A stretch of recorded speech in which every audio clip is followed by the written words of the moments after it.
Assalamualaikum warahmatullahi wabarakatuh. Jumpa lagi dengan saya, Lur.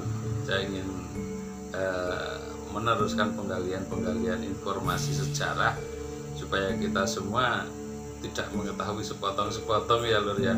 Jadi seperti waktu saya sekitaran umur SD, SMP sampai di SMA, itu pengetahuan sejarah itu kayaknya gelap gitu ya. Ya denger sih nama Ranggalawe, nama Ramapati, nama Raden Wijaya, tapi yang kita ketahui hanya letterlek atau pokok-pokoknya saja, sementara kita tidak cukup paham tentang detail kisah dan lain sebagainya, perjalanan hidupnya gitu ya. Jadi di sini saya ingin memperjelas segala sesuatu yang saya temukan gitu ya. Jadi kali ini saya ingin menceritakan tentang Ramapati ya, Lur ya. Jadi tentang Ramapati ini saya agak sedikit melompat dari pemberontakan Nambi dan fitnah untuk Nambi dan fitnah untuk Lembu Sora. Saya langsung menuju ke pokok permasalahan atau menuju ke inti dari hal yang menyebabkan Nambi dan Lembu Sora ini gugur. Siapa Ramapati? Nah, ini masih simpang siur ya, Lur ya, tapi para sejarawan menyimpulkan bahwa Ramapati ini adalah Dyahalayudha. Jadi dia adalah sepupu atau kerabat dekat dari Raden Wijaya ya, Lur ya. Jadi Raden Wijaya ini mempunyai sepupu dari pihak ibunya ya. Dari pihak ibunya bernama Dyahalayudha. Kata dia ini menyimpulkan bahwa dia adalah seorang pangeran ya, Lur, yang bangsawan gitu loh.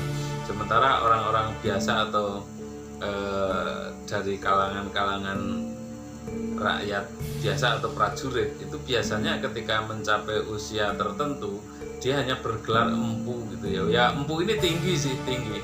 Jadi orang biasa yang punya pengetahuan bagus, mempunyai prestasi bagus itu di usia tuanya itu bergelar empu ya, tidak menggunakan dia, tidak menggunakan istilahnya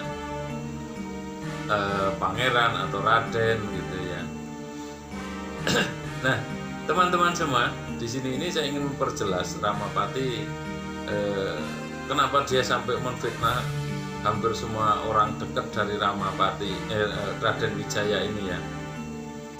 Jadi dia merasa iri kepada Ranggalawe, kepada Nambi, kepada Lembu Sora, kepada Mahisa Anabrang. Mahisa Anabrang gugur dalam pertempuran melawan Adipati Ranggalawe ya, Lur ya. Jadi dia tidak menjadi korban fitnah. Ya korban juga sih, tapi tidak secara langsung. Ya. Nah, di sini ini Ramapati akhirnya berusaha menyingkirkan hampir semua orang terdekat yang mempunyai peluang untuk berada di samping Raden Wijaya gitu ya. Bahkan termasuk Arya Wiraraja pun sebenarnya jadi korban juga itu. Jadi korban juga, hanya saja tidak secara langsung ya, Lur ya. Karena Arya Wiraraja adalah orang yang paling penting, paling berperan di dalam perjuangan Raden Wijaya. Nah, sekali lagi karena rasa iri tersebut dia mencoba menyingkirkan ya orang-orang dari sisi Raden Wijaya. Nah, setelah Ranggalawe gugur, kemudian Lembu Sora ini sebenarnya sudah diamankan ya oleh Raden Wijaya untuk menjadi patih di Daha. Setelah Nambi menjabat patih di Majapahit, Lembu Sora ini dijadikan Mahapatih di Dahal. Jadi sebenarnya sudah aman ya, tetapi ya tadi itu Ramapati ini nggak tinggal diam, Lur. Gantian setelah ada tuntutan dari Mahisa Taruna. Mahisa Taruna itu putra dari Mahisa Anabrang ya, Lur ya.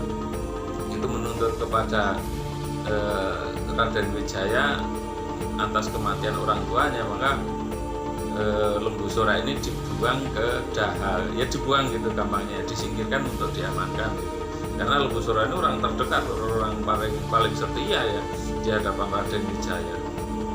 Maka Ramapati ini nggak kehabisan akal, maka gantian si Lembu Sora ini yang dibujuk oleh Ramapati untuk menerima, gitu ya. Jadi sebenarnya Kakang Lembu Sora nggak pantas untuk mendapatkan hukuman buang itu, nggak kesatria gitu ya, nggak mencerminkan Kakang sebagai seorang kesatria.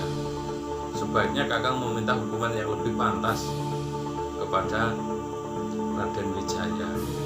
Nah, karena kebakar kayak gini, kebakar egonya ya, akhirnya Lembu Sora ini datang ke Majapahit untuk meminta hukuman yang lebih pantas gitu ya. Nah, di sini ini lur, sekali lagi Ramapati ini ngomong ke Mahapatih Nambi ya, ngomong ke Mahapatih Nambi bahwa Lembu Sora mau datang untuk memperjuangkan keadilan, atau gambarnya membuat onar gitu. Maka sesampai di halaman Majapahit ini, Lembu Sora ini disambut oleh pasukan khusus bersama 2 orang ya lur, jadi hanya bertiga Lembu Sora itu. Maka terbunuhlah Lembu Sora ini di depan istana Majapahit atau di alun-alun Majapahit. Tragis banget ya lur ya, ini yang dari semula itu sebenarnya orang baik, orang yang punya jasa, seorang pahlawan, akhirnya terbunuh karena dikeroyok gitu oleh pasukan yang diperintahkan oleh Patih Nambi. Nah, Patih Nambi ini dipengaruhi oleh Dia Halayudha tadi ya lur ya. Wah, sulit sekali sih ngomong Halayudha. Kita akhirnya terbunuh Lembu Sora ini, dikeroyok ya. Kemudian tidak selang begitu lama, nah ini lur, ini hal yang baru, bahwa Nambi ini ada hubungan sebenarnya dengan Arya Wiraraja di Lumajang. Jadi Lumajang saat itu tuh sudah menjadi Majapahit bagian timur. Jadi Majapahit sepeninggal Ranggalawe itu dibagi 2 lur, karena perjanjian di Sumenep dulu ya, di Pamekasan dulu, bahwa Arya Wiraraja itu nanti kalau berhasil menaikkan Raden Wijaya sebagai raja, maka Majapahitnya akan dibagi 2. Itu yang ngomong Raden Wijaya ya, dan akhirnya dipenuhi sepeninggal ini Ranggalawe gitu. Nah, setelah itu maka Lumajang dan Majapahit bagian timur gampangnya ya, itu dikuasai oleh Raden Arya Wiraraja sebagai raja. Nah, ini ada apa sebenarnya antara Arya Wiraraja dan Patih Nambi ini? Karena dikisahkan dalam waktu-waktu berikutnya bahwa ketika Arya Wiraraja ini sakit, itu dikabarkan bahwa itu adalah orang tuanya gitu ya lur ya. Nah, telisik punya telisik atau usut punya usut, ternyata lur, Nambi ini adalah putra dari istri lain Arya Wiraraja. Jadi kenapa dulu Ranggalawe agak sedikit mempunyai rasa iri gitu istilahnya ya, karena sama-sama putra Arya Wiraraja, sama-sama berjuang, sama-sama punya jasa. Kenapa Nambi bukan dia atau bukan Lembu Sora yang dijadikan Mahapatih gitu ya. Jadi keberatan Ranggalawe ini sekarang terjawab loh, bahwa sebenarnya dia merasa bahwa Nambi ini nggak ada apa-apanya, karena dia tahu persis gitu, karena masih saudara walaupun beda ibu gitu ya. Jadi beda ibu. Nah, Lembu Sora ini adalah paman dari pihak ibunya, dari pihak ibu Ranggalawe ya lur ya. Jadi ada perbedaan nih. Kalau Ranggalawe dekat sama Lembu Sora, tetapi Nambi ini tidak gitu ya. Dia beda jalur karena ibunya beda gitu loh. Ya, karena persaingan istilahnya dari rumah mungkin sudah bersaing ya lur ya, waktu itu sudah bersaing di depan Arya Wiraraja dan lain sebagainya.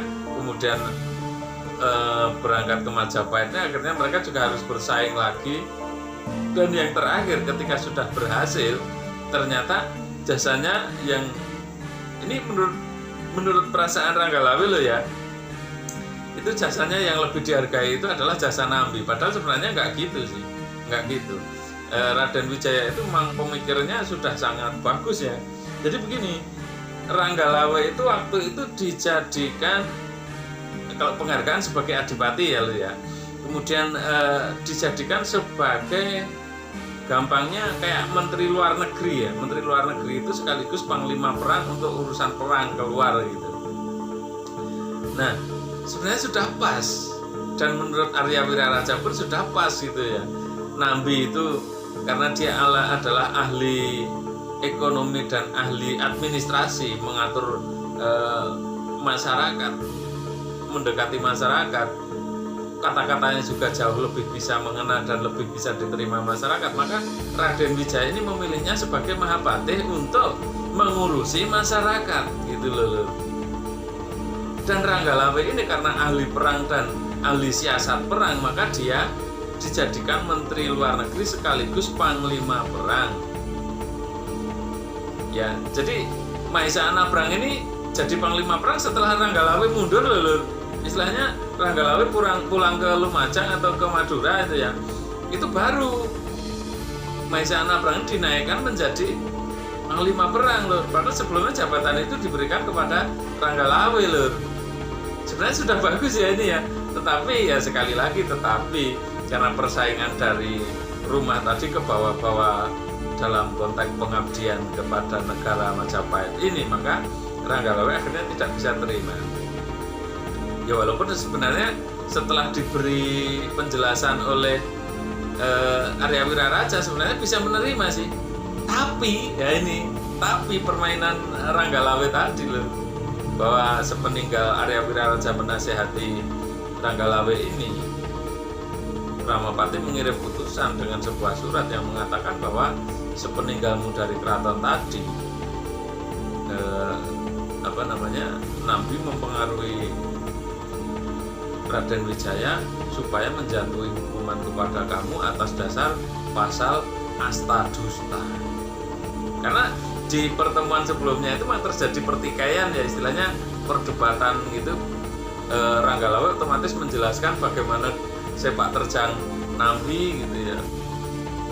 Kemudian karena tidak bisa menahan amarah, ya karena yang dia perjuangkan ayahnya itu juga diam saja, Lembu Sora juga diam saja, maka dia merasa kemarahannya ini memuncak, akhirnya dia meninggalkan pertemuan gitu loh. Nah setelah dia meninggalkan pertemuan itu, Ramapati pikiran liciknya keluar gitu loh. Dia membuat sebuah surat dengan alasan saya ingin mendinginkan Arya Ranggalawe, maka mohon diri gitu ya. Maka kenyataannya dia pulang ke mesnya, ke istilahnya rumah dinasnya, kemudian membuat satu surat dikirimkan kepada Ranggalawe yang intinya tadi, sepeninggal Adi Ranggalawe, Nambi berhasil mempengaruhi Raden Wijaya untuk menjatuhkan pasal asta dusta kepadamu. Nah karena itu kemudian Ranggalawe ini ya, kemarahannya semakin menjadi-jadi. Dia nggak pamit kepada ayahnya, dia nggak pamit kepada ini, kecuali dia meninggalkan satu pesan bahwa dia pergi ke Lumajang untuk menengok kerabatnya yang sakit gitu. Dan itu dijadikan Ramapati sebagai senjata. Nanti dia menyusul ke Lumajang, kemudian mengatakan bahwa di Majapahit sudah menyiapkan angkatan perang dan saya mendukungmu dan lain sebagainya ya. Ini cara membujuk ya lur ya, saya mendukungmu kalau mau angkat senjata untuk melawan Majapahit. Nah ini akhirnya dibenturkan, ini terjadi seperti yang sudah kita kisahkan. Kemudian Nambi ini juga gitu lur. Nambi ini ketika itu Arya Wiraraja sakit, kemudian Nambi ini mengambil cuti dari kenegaraan, dari jabatannya sebagai Mahamenteri, pamit untuk menengok Arya Wiraraja ayahnya gitu ya. Jelas ya lur ya, tadi sudah saya jelaskan di depan bahwa Nambi ini juga putra dari istri yang lain Arya Wiraraja. Nah kepulangannya ke Lumajang ini dimanfaatkan lagi oleh Ramapati untuk membujuk Raden Wijaya supaya menjatuhkan hukuman kepada Nambi. Caranya gimana? Ramapati ini melayat apa ya istilahnya. Kemungkinan Arya Wiraraja ini sampai meninggal kayaknya. Melayat ke Lumajang, kemudian menyarankan kepada Nambi untuk mengajukan cuti tambahan kemudian Ramapati pulang, akhirnya diterima oleh Nabi ya untuk membuat cuti tambahan. Nanti saya yang akan menyampaikan gitu. Nah, ini benar, Nabi akhirnya tinggal lebih lama di Lumajang, kemudian Ramapati pulang itu melaporkan kepada Raden Wijaya bahwa Nabi ini sedang mengumpulkan pasukan di sana.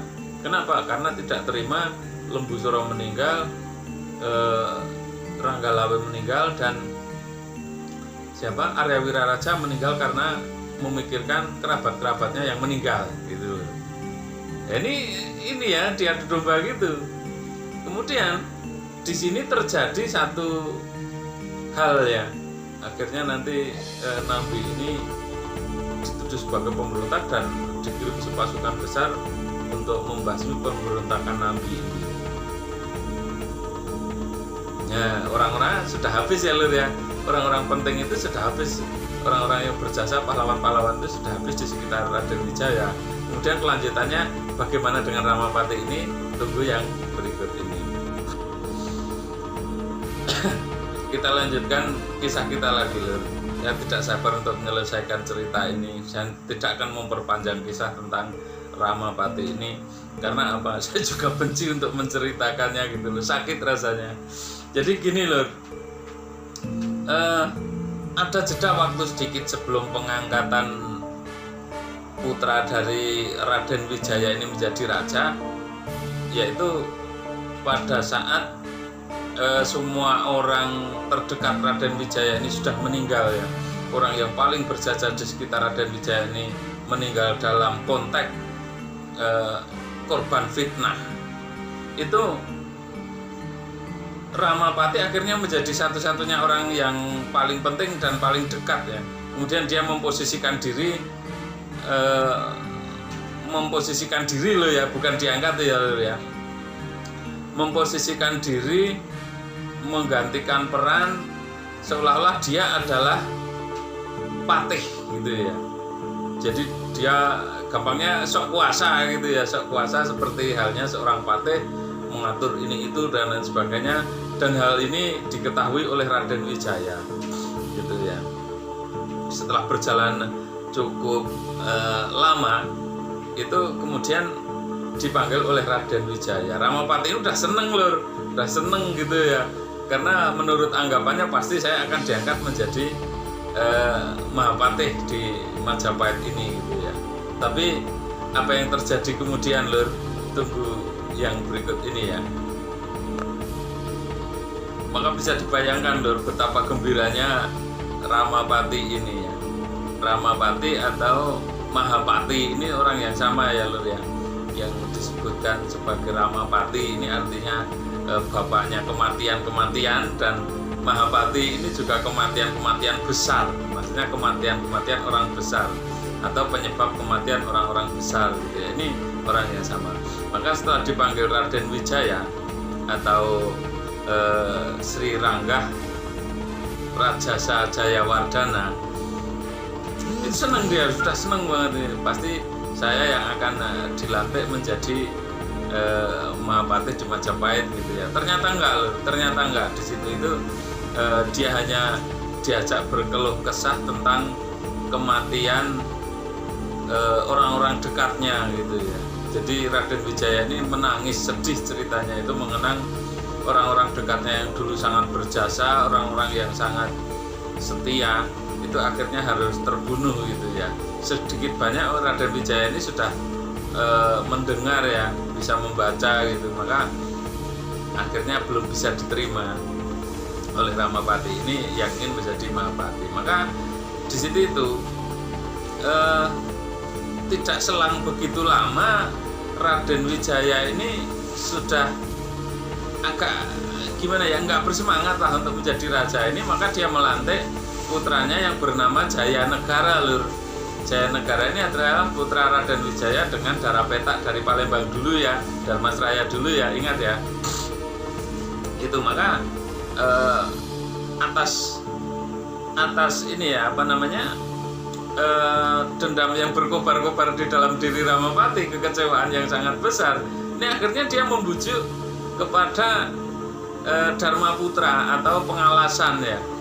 Dharma Putra ini mempunyai hak istimewa lur, pengalasan itu mempunyai hak istimewa. Dia sangat pembantu dekat Raden Wijaya selain teman-teman dekatnya tadi ya lur ya, atau telik sandi atau apa ya istilahnya itu Sandi Yuda.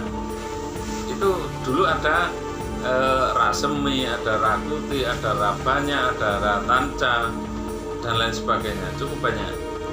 Dan itu akhirnya dibujuk oleh Ramapati ini untuk mengobarkan pemberontakan gitu loh. Dan akhirnya terjadi gitu ya, benar-benar terjadi pemberontakan Rasemi. Rakuti dulu apa ya? Rakuti dan Rasemi ini deket sih soalnya, atau mungkin hampir bersamaan gitu ya. Nah ini mengadakan pemberontakan, kemudian berhasil ditumpas dan salah satu orang pengalasan ini ditanyai kalau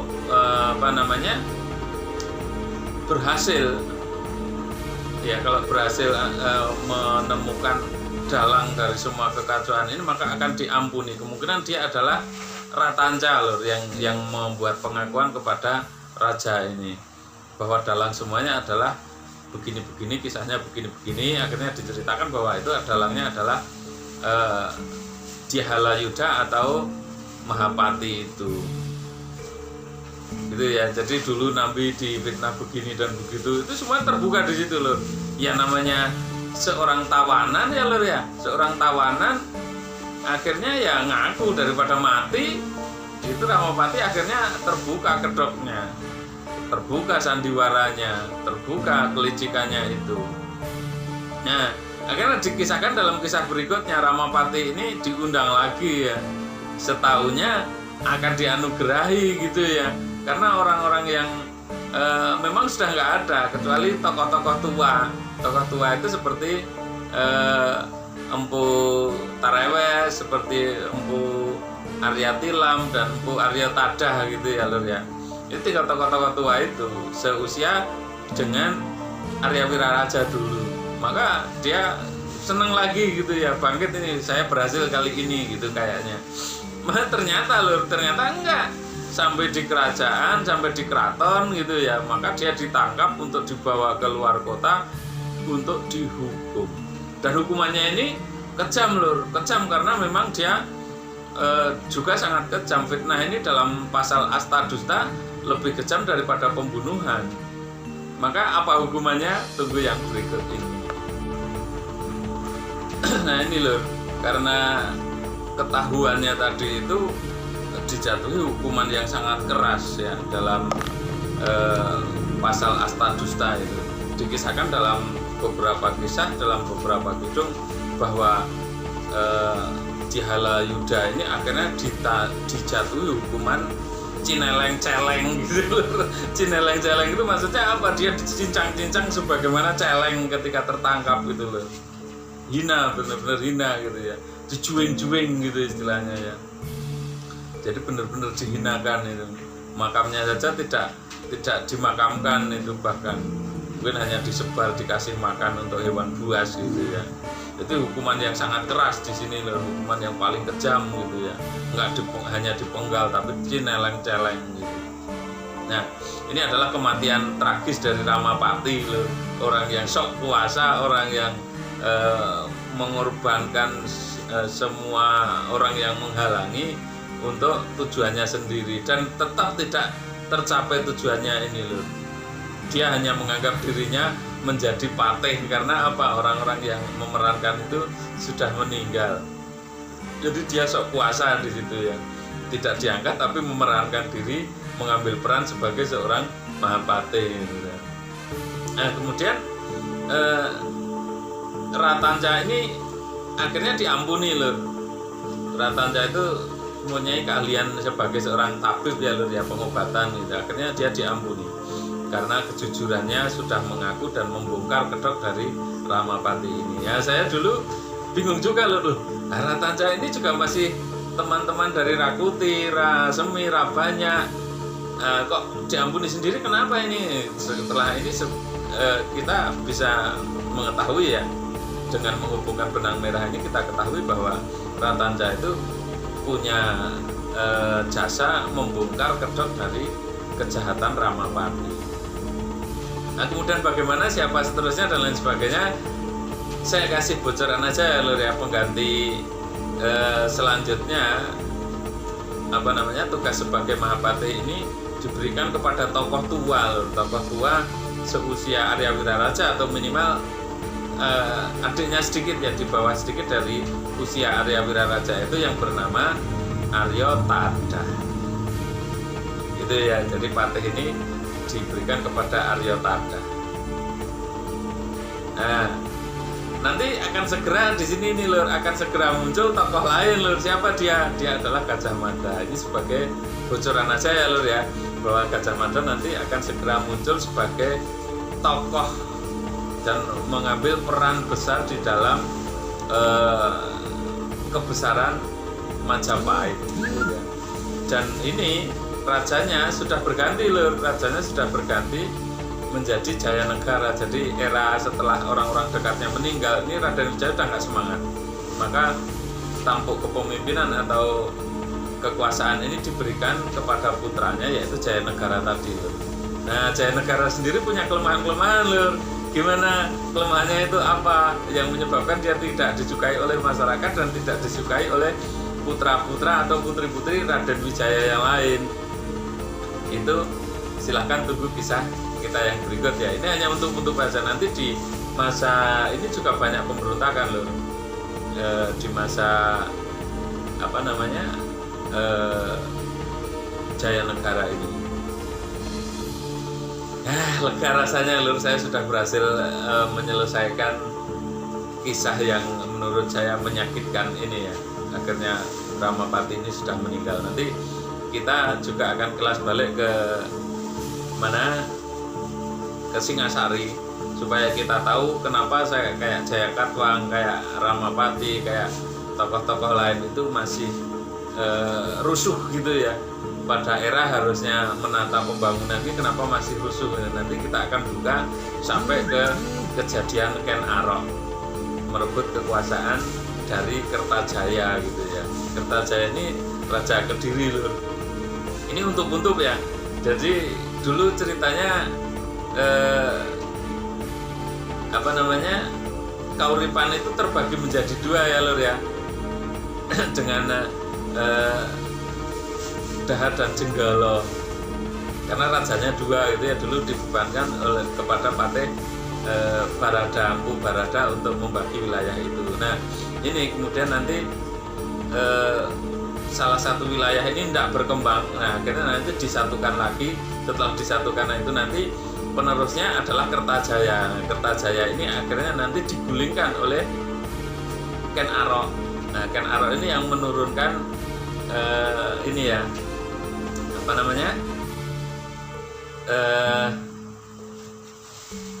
Singasari, menjadi Raja Singasari dan menurunkan Kertanegara. Kemudian ada penerus lain. Ken Arok ini punya istri dua gampangnya ya, Ken Dedes dan Ken Umang. Kemudian antara putra Ken Arok dengan Ken Dedes, kemudian ada lagi putra Ken Dedes dengan Tunggul Ametung. Nah itu masih muter loh nanti konfliknya itu. Jadi cukup menarik untuk kita simak. Nah, untuk kali ini kita cukupi kisah ini sampai di sini. Jangan lupa like, komen, dan subscribe. Dan ini ya lur ya, mohon maaf atas banyaknya pesan masuk yang mengganggu. Sekali lagi itu adalah karena pasien-pasien saya yang menghubungi untuk berkonsultasi dan lain-lain. Terima kasih. Akhirul kalam.